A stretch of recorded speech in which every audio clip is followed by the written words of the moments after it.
when it's your time. Welcome to the Hopefulist, a daily talk show hosted by veteran broadcaster Wendy McClure. Join Wendy each day as she shares her life lessons that transformed her from perpetual pessimist to the ultimate hopefulist. The perfect morning show to get you caught up on the day's top stories while sharing insights that will lead to positive transformation and bring out the hopefulist in you. For more inspiration, visit hopefulist.com.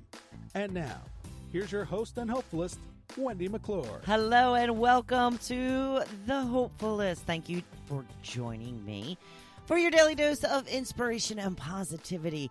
The quote of the day today: once you wake up, become aware of your thoughts, beliefs, and words, and start choosing them wisely. You can avoid staying stuck in a life of excruciating ho-hummery or worse. Of course, that from my You Are a Badass daily calendar. Jen Sincero, the one using words like ho-hummery. Just putting that out there. Today is Grateful Monday. That's right, Monday again already. And this is the time when I tell you a few of the entries from my own personal gratitude journal to show you how easy it can be to list out 3 to 5 things daily that we are grateful for from the past 24 hours. Easy peasy. A couple of things from this week. I've mentioned before, I am planning a trip to Europe this fall. Guess what I did this week? I bought the tickets. I bought the airline tickets. Flight to Germany and back, round trip, booked. Got a good deal, too, got to tell you. I've been watching for a month. Saw the prices start out high, come pretty low, then start coming up again, hovering about in between the high and the low point that I had seen. And then, bam, all of a sudden last week, this new fare came out of nowhere that was like $200 cheaper than all the ones I had been watching. So got on the phone, talked to my girl, Marnie, who we are having the trip with. We're going to be staying with her in Germany. Got all the details worked out and purchased some tickets. Did I buy insurance? You bet your biddy I did. Yes. So I think it was $37 a ticket for the insurance. But when you're planning a trip in the pandemic, it's definitely the way to go. So now it's real. Now we're going. Now we have 7 months left to prepare and plan the rest of the trip. A little excited about that and oh so grateful. One of the other things grateful for this week, Tucker got just a barrel full of toys this year for Christmas. I mean, her Uncle Jim just went crazy. And I took one out of the vault. Can't give it to him. Can't give her all at once because, it's just too much. In fact, we already have too many toys around this house. Just in my view right now, I see a cheeseburger. I see the new toy that I just gave her this week, which is a little soda pop. It got a little straw on it. It's pretty adorable. She's been enjoying that. And then there's the airplane, and, of course, there's always 1 or 2 tennis balls around. That's just the ones I can see right now. I happen to know that there's also a Christmas wreath somewhere. But she always loves it so much when she gets a brand new toy, as we all do, right? As we all do. What else have I been grateful for? My husband got me an amazing heart and diamond link bracelet for Valentine's Day. We don't usually exchange gifts for Valentine's Day, so I was sure glad that I at least got him a card and some candy. I got up on Sunday morning and he'd already been up, and I came out to the kitchen. And he usually makes my coffee for me, so I came out to the kitchen to get my cup of coffee, and I saw that there was a card and some of my favorite candy, and then I was like, oh, there's a box. I see a box. Yeah, great. Love presents. And it's gorgeous. I posted a picture of it, actually, and it's very, very pretty. I'm happy to know that the clasps have gotten better on these types of bracelets. I've had some of these bracelets through the years, and often the clasps are not very reliable This one looks pretty good. So here's hoping I won't lose it because I have lost some very expensive bracelets in the past. Yeah, that's devastating. And we had a surf and turf dinner. That's right. We had steak. We had lobster. We had Texas toast. Delicious. All yumminess. So what are a couple of things that you have been grateful for in just the past 24 hours? Changes your whole outlook on the way you view life. This, I promise you. The question of the day, what is your favorite candy to get on Valentine's Day? You know, I wanted to mention it's also apparently National Gumdrop Day. I could go for a gumdrop here and there. Not usually my go-to, not something that I'll go out of my way for. But, you know, if somebody has a gumdrop for me, okay, sure, I'll have one. I wanted to know, though, what is your favorite candy to get on Valentine's Day? You know, we pretty much do the commercial candy here with Joe and I. Like, we get each other Reese's peanut butter cups. He gets me a fast break candy bar. I used to get him the Take 5 bars, you know, but that's something that we've kind of graduated to where we keep in the house all the time now. They sell the little ones, the bags with just the little guys. So he always has access to those now. So I don't feel like it's a treat anymore. So I try to get him some other stuff. But, you know, there was a time when I worked at this one radio station in Reading, there was a state trooper who was a big fan of the morning show. And he used to bring me gifts for each holiday. And he always brought me Godiva chocolates. And, you know, not all of them are great. But there was often, you know, there's just something about Godiva chocolate. They're very fancy. And I don't enjoy all of them. In fact, I'm not a fan of dark chocolate, and there's a lot of dark chocolate in these. But when it comes to these box assortments, I probably would say that is my favorite. Speaking of which, Kevin says Whitman sampler. We got a Whitman sampler over the holidays, and I haven't opened it yet. I wanted to wait a little bit for a time when I think that I might be able to indulge a little bit more in them. So I'm going to kind of hold off on that. Dawn says fudge and then orange dark chocolate. Do you remember at Christmas time they have those chocolate oranges? And they do have milk chocolate ones too. They're a little hard to find.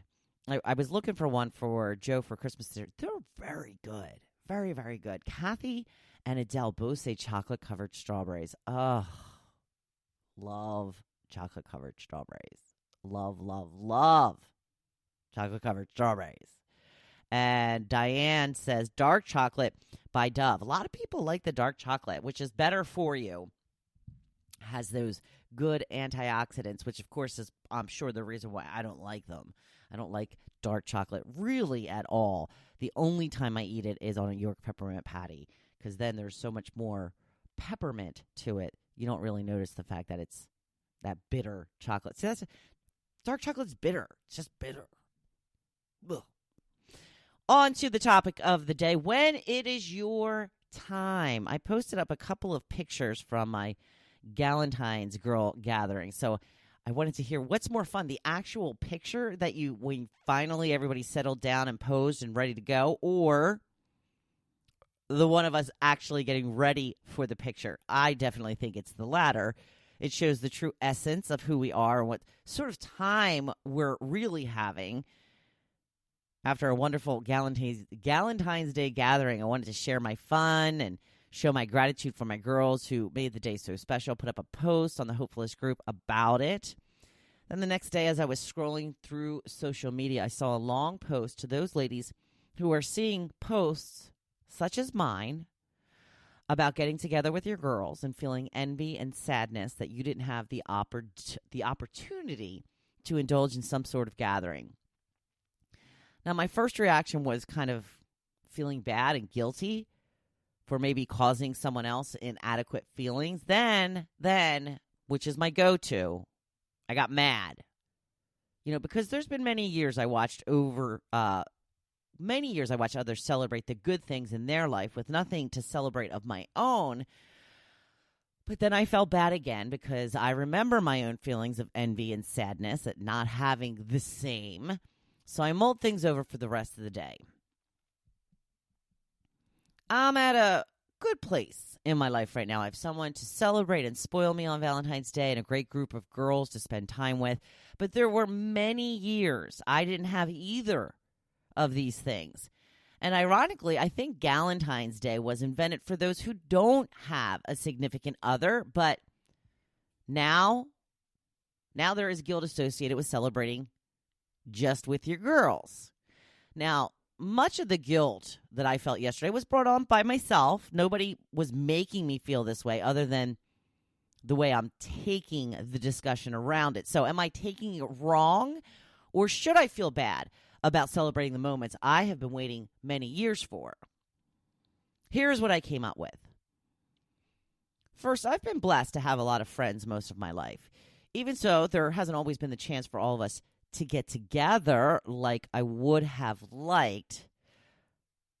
But there are a couple of things to note here. One of the reasons I've been blessed with friends, and I keep friends for long periods of time, is because I make those friendships a priority. I reach out, I keep in touch, and try to be the kind of friend a particular person needs. When I meet someone new and think they may be a good friend to have, I attempt to keep in touch with them and offer up get-togethers. It's not always easy, and it doesn't always work. I have many examples of people I tried to form a friendship with that never happened, but I keep trying. The other thing to keep in mind is maybe you should be the one to take the reins of the gatherings. Like my friend Dana arranged our get-together on Saturday, and she started talking and planning it about 2 weeks ago. She got a couple of no's for the event and then worked on them to convince them to come. At one point, it was just Dana and I, but things turned around in the days leading up, and we ended up with 5 girls. If you don't have someone in your group who arranges these types of things, be the arranger. If you do the work, people will usually be more than happy to enjoy the fruits of your labor. It reminds me of our annual barbecue that we have each summer for our neighbors. We started it the first summer we lived here and invited the people who lived directly around us, who we knew. Then those neighbors invited us to their events, which led to meeting more neighbors, and now they're invited to the barbecue as well. It gets bigger with more people every year. We like it that way. It's something that everyone looks forward to. We make the main dishes. Everyone usually brings a side or a dessert. I typically get a picture of the group and post it on our community Facebook page. Now, last year there was a woman who commented that she wished people on her street did something like this. I told her she organized and hosted that people would come. And it's true. Be the one to take the initiative. Plan it. Most of my neighbors had been here for many years, but as the newcomer, I got everyone together as a welcome ourselves to the neighborhood. Should it be the other way around? Maybe. But I have a feeling I would still be waiting if that would have been the case. There has to be someone who organizes things. Why not you? If you wish you had a cool girls' gathering, then plan it. And make it so great that everyone will want to come to all your parties and invite you to theirs. And when you do have a great event, share the success of it without guilt. We all have our moments. Sometimes it's my time, sometimes it's your time. But there is nothing wrong with sharing the blessings in your life. Like I mentioned earlier, I am lucky to be with the love of my life and have great friends. So I got to share my Galentine and Valentine Day happenings.